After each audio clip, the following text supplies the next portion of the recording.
کہا کہ کیا رسول اللہ نکالنے سے نبوت سے ان کا نام مٹ گیا؟ کہا نہیں مٹا۔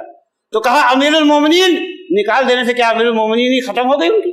کہا نہیں، بولو تینوں اعتراض پورا ہو گیا؟ کہا ہو گیا۔ 2000 آدمیوں نے توبہ کیا، 2000 آدمیوں نے توبہ کی۔ ایسی گمراہی پھیل جاتی، کنفیوژن ہوتا ہے۔ آدمی ظاہر میں پیش کرتا ہے تو آدمی سوچتا ہے ہاں یار تو قرآن پیش کر رہا ہے، یہ تو حدیث پیش کر رہا ہے، قرآن کی تعویل پیش کر رہا ہے۔ اللہ کے نبی صلی اللہ علیہ وسلم فرمایا تھا کہ اخوف ما اخاف علیکم کل منافق علیم اللسان، کہ میں تمہارے بارے میں سب سے زیادہ جس کا ڈر رکھتا ہوں کون ہے؟ ایسا منافق جو زبان کے استعمال کرنے کا ہنر جانتا ہے۔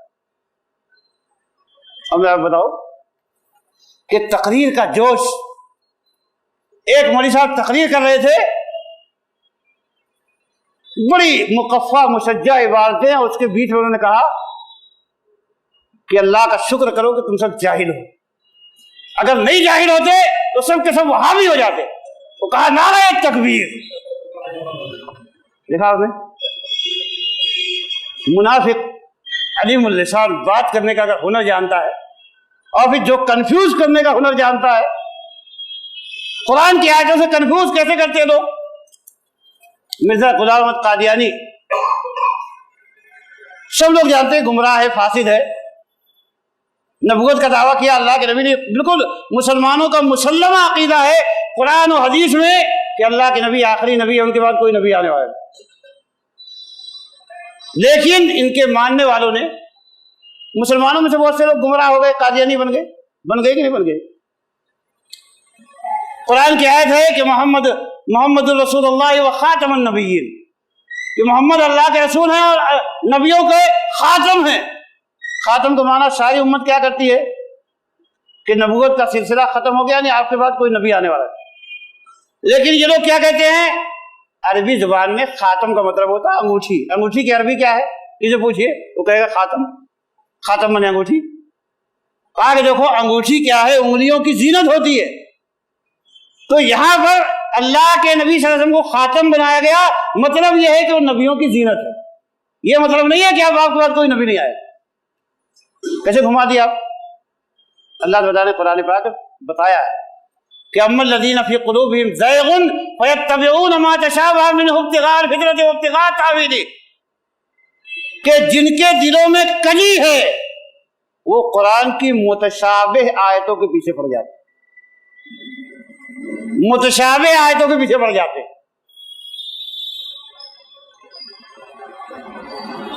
یعنی جن آیتوں میں احتمال پایا جاتا ہے کہ دوسرے میننگ بھی دور سے کھینچ کے نکالے جا سکتے، جیسے کہ آپ نے دیکھا کہ خاتم انگوٹھی مانا آتا ہے عربی میں، لیکن صحابہ کی تفسیر حدیث کیا کہتی ہے؟ خاتم کو مانا یہ ہے کہ نبوت کا سلسلہ ختم ہو گیا، وہ یہ سمجھنے کی چیز ہے۔ لیکن منافق لوگ بہت زیادہ گمراہ کرتے ہیں۔ تو اس کے لیے کام کیا ہے؟ آج مسلمانوں کا سب سے بڑا کام کیا ہے، اور اہل حدیثوں کا سب سے بڑا کام کیا ہے؟ لوگوں کو علماء کے ساتھ جوڑنا۔ حضرت انس رضی اللہ تعالیٰ عنہ کے پاس کچھ لوگ آئے اور یہ کہنے لگے کہ حضرت حجاج سے بڑی تکلیف ہے، بہت پرابلم ہے۔ تو انہوں نے فرمایا کہ دیکھو حدیث بیان فرمائی، ما من عام والذی بعدہ شر منہ حتی تلقوا ربکم، فرمایا کہ جتنے سال آئیں گے ہر آنے والا سال پہلے سال کے مقابلے میں بدترین ہوگا، یہاں تک کہ تم اپنے رب سے ملاقات کرو۔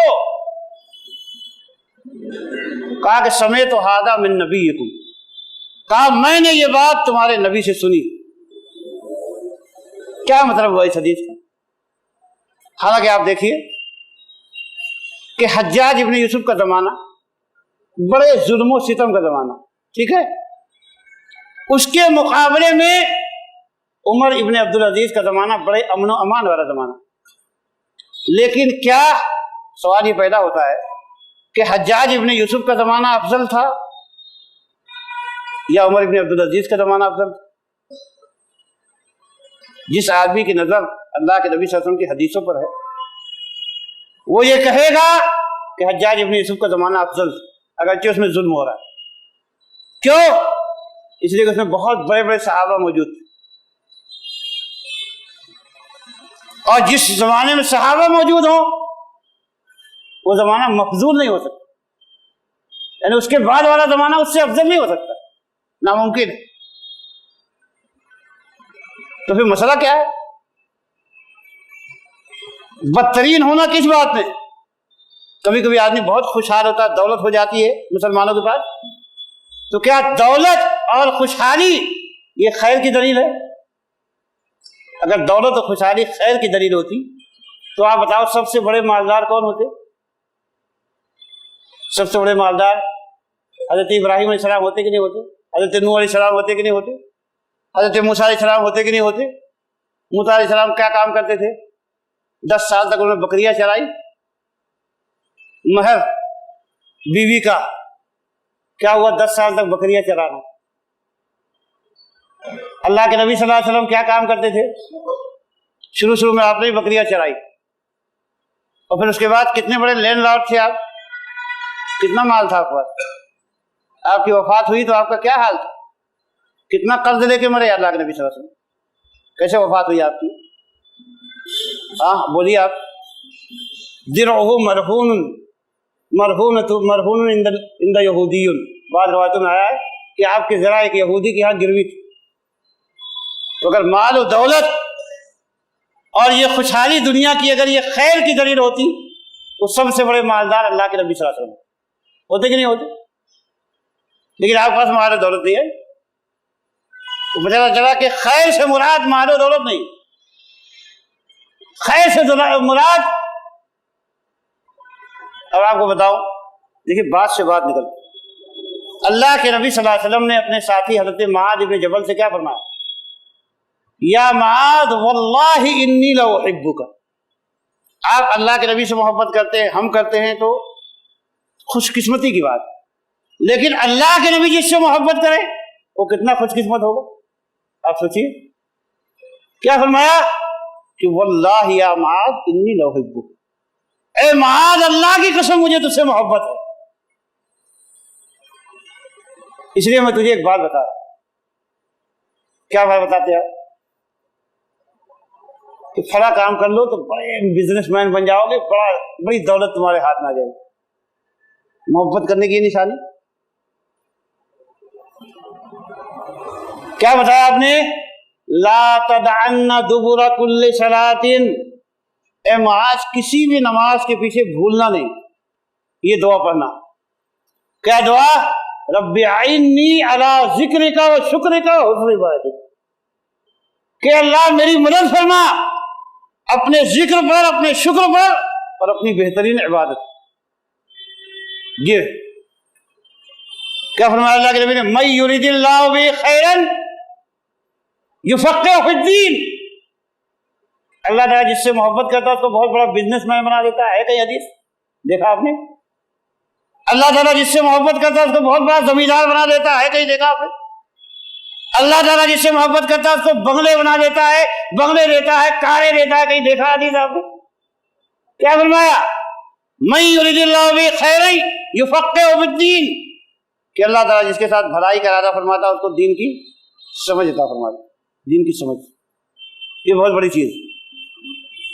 اور یہی دین کی سمجھ کہا کہ دیکھو ہارون رشید نے ایک مرتبہ ایک زندیق کو پکڑا، زندیق کو پکڑا اور کہا کہ قتل کرو۔ کہا کہ تم مجھے قتل کرو گے؟ میں نے کئی ہزار حدیثیں گڑھی ہیں، حرام کو حلال بنا دیا، حلال کو حرام بنا دیا، تو کیسے چھانٹو گے اس کو؟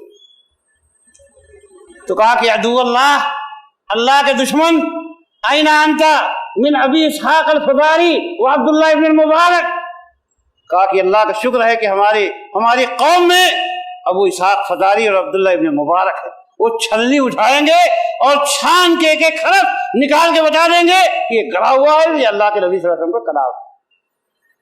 علماء اللہ کی رحمت ہے بہت بڑی، ان کو حقیر مت سمجھو، یہ اللہ کی بہت بڑی رحمت ہے۔ یہ لوگوں کو فساد سے، گمراہیوں سے، بگاڑ سے بچاتے، اللہ کی رحمتیں ان کے ساتھ ہوتی۔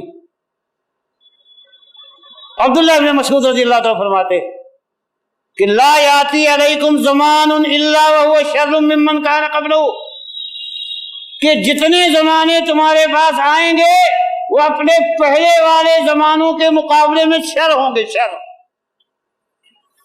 پھر اس کی تشریح کیا فرمائی؟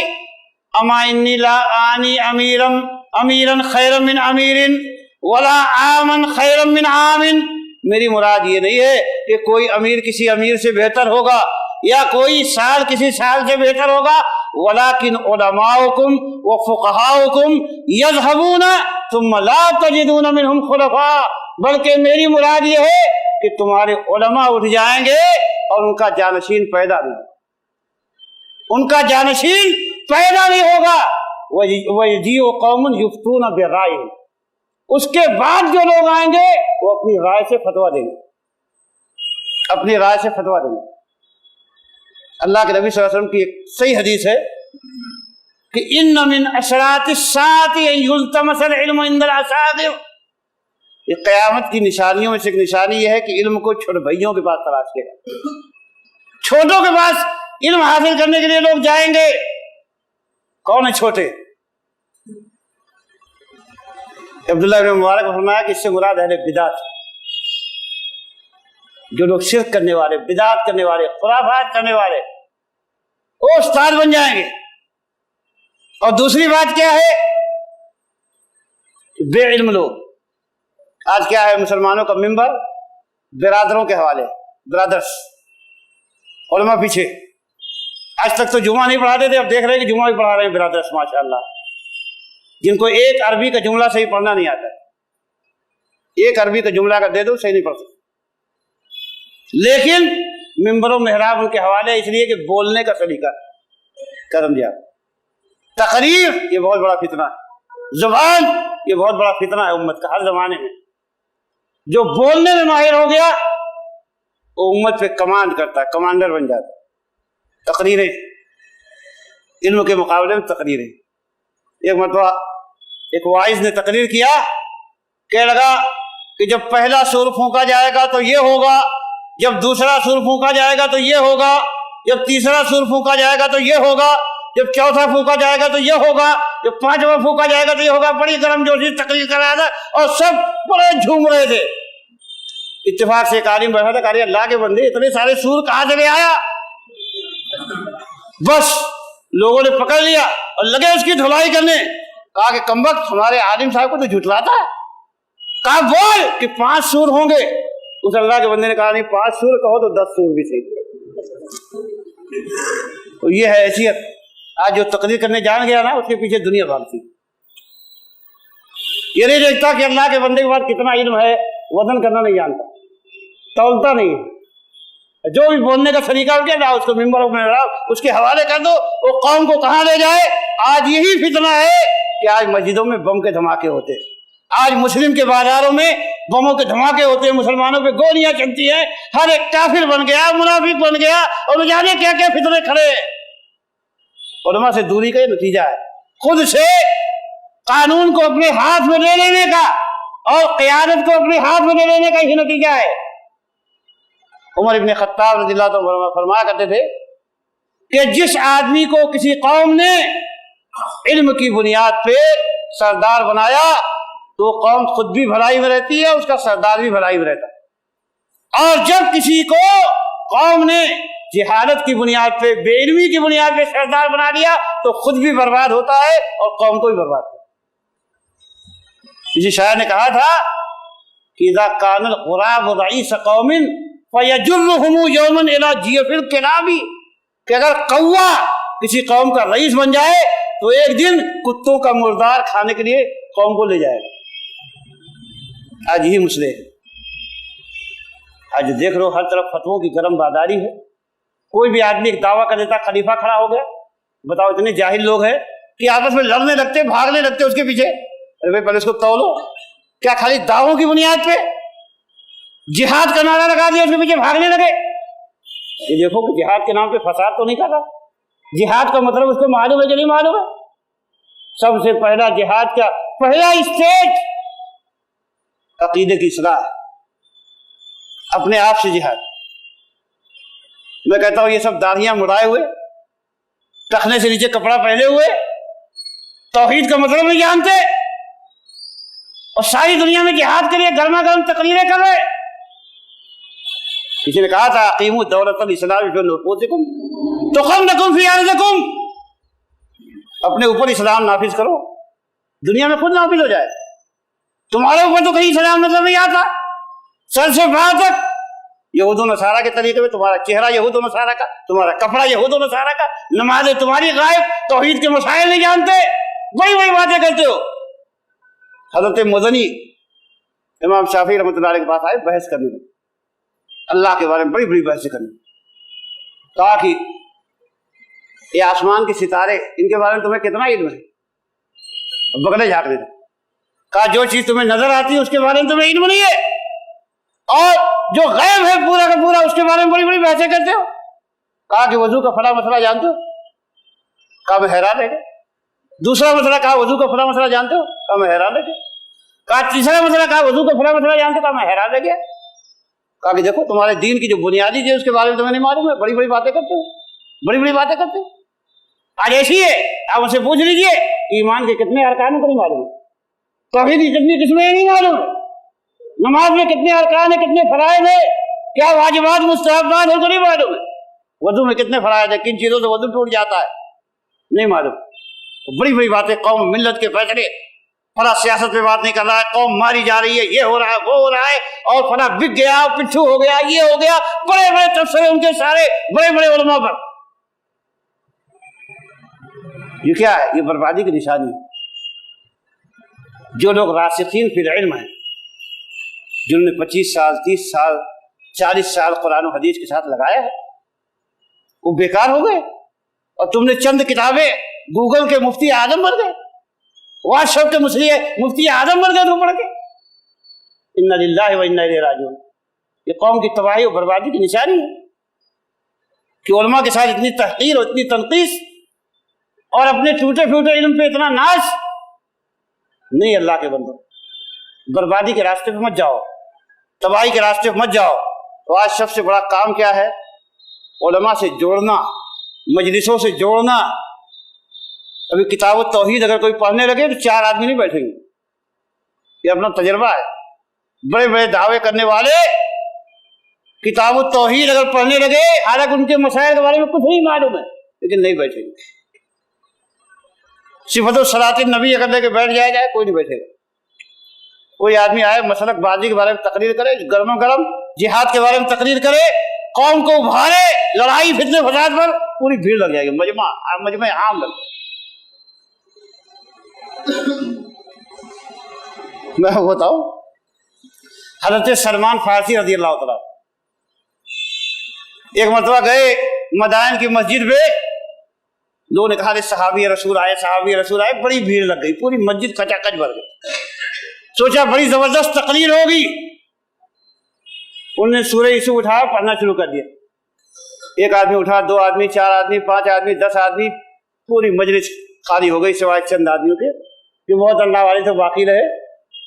کہنے لگے الزخرف القول اردتم واذا قرات علیکم القرآن ذهبتم، کیا تم چاہتے ہو کہ میں لچھے دار تقریریں کروں، اور جب قرآن پڑھ کے سنا رہا تو بھاگ گئے؟ وہی بات ہے، آج قوم کا مزاج بگڑ گیا، وہ لچھے دار باتوں کی عادی ہو گئی۔ اور میں نے کیا کہا شروع میں کہ قوم تقریر اس لیے نہیں سنتی کہ اس پہ عمل کرے گی، انا للہ و انا الیہ راجعون، اس لیے سنتی ہے کہ اس کے نالج میں اضافہ ہوگا، اس لیے سنتی ہے کہ فلاں نے کیسے تقریر کی، یا کچھ چلو ٹائم پاس کر کے آتے ہیں، بس اسی کے لیے۔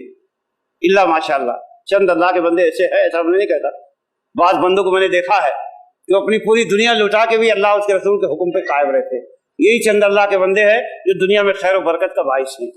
ایسے بہت سے لوگ ہیں ابھی دنیا میں، ایسا نہیں ہے، لیکن اکثریت کی بات یہی ہے۔ تو اللہ کے بندو، آج سب سے بڑا کام جو اہل حدیث جماعت کا ہے وہ یہی ہے کہ علم اور نالج کو عام کیا جائے۔ آپ دیکھیے کہ آج ہمارا اس معاملے میں بہت کوتاہی ہے، بڑا جمود ہے، بڑی ذمہ داری میں کوتاہی ہے کہ جو دعوت و تبلیغ کا سسٹم تھا، جو علم کے فروغ اور نشر و اشاعت کا کام تھا، وہ ہم نے ترک کر۔ ترک کر دیا۔ آج آپ دیکھیے کہ ایک آدمی آتا تھا میاں نذیر حسین کا گلا دبانے کے، لیکن ان کی محبت، ان کا اخلاق، ان کا علم دیکھنے کے بعد ان کا گرویدہ بن جاتا تھا، ان کی قربانیاں تھیں۔ لیکن آج ہم نے یہ سوچ لیا کہ بس ہمارا کوئی کام نہیں ہے، اپنی بزنسوں میں لگ گئے، کاروبار میں لگ گئے، ترقی میں لگ گئے، اور اللہ کے دین کو چھوڑ دیا کہ جس کے حوالے کر دیا۔ آپ بتاؤ کہ خالی گھر شیطان کا ہوتا ہے کہ نہیں ہوتا؟ جب آپ نے فیلڈ کو خالی چھوڑ دیا تو ظاہر سی بات ہے کہ کنفیوژن پیدا کرنے والے کنفیوژن پیدا کریں گے۔ جب کنفیوژن پیدا کرنے والے لاکھوں کی تعداد میں ہیں اور کنفیوژن کو دور کرنے والے کہیں نظر نہیں آتے تو فساد پیدا ہوگا کہ نہیں ہوگا، بگاڑ پیدا ہوگا کہ نہیں ہوتا ہوگا۔ وہ یہ سمجھنے کی بات ہے، اللہ کے بندو اس کو سمجھو، علم سے جڑو، علماء سے جڑو، علم کے ساتھ تعلق قائم کرو، اور دیکھیے کوئی بھی شبہ ایسا نہیں ہے کہ الحمدللہ اس کا جواب نہیں موجود۔ آج علماء موجود ہیں، وہ ہر شبہے کا جواب دیتے ہیں، ہر شبہے کا توڑ ہے، بڑے سے بڑا فسادی جو نکلتا ہے وہ ان کے سامنے ڈیمیج ہو جاتا ہے۔ اللہ سے دعا ہے کہ اللہ تعالیٰ ہم کو دین کی سمجھ عطا فرمائے، جب تک دنیا میں زندہ رکھے، کتاب و سنت کی تعلیمات پہ زندہ رکھے، اللہ اس کے رسول کی محبت پہ زندہ رکھے، جب ہمارا خاتمہ ہو ایمان پہ خاتمہ ہو، اللہ اس کے رسول کی محبت پہ خاتمہ ہو۔ اقول قولی ھذا واستغفر اللہ لی ولکم ولسائر المسلمین من کل ذنب وصلی اللہ تعالی نبینا محمد۔ السلام علیکم۔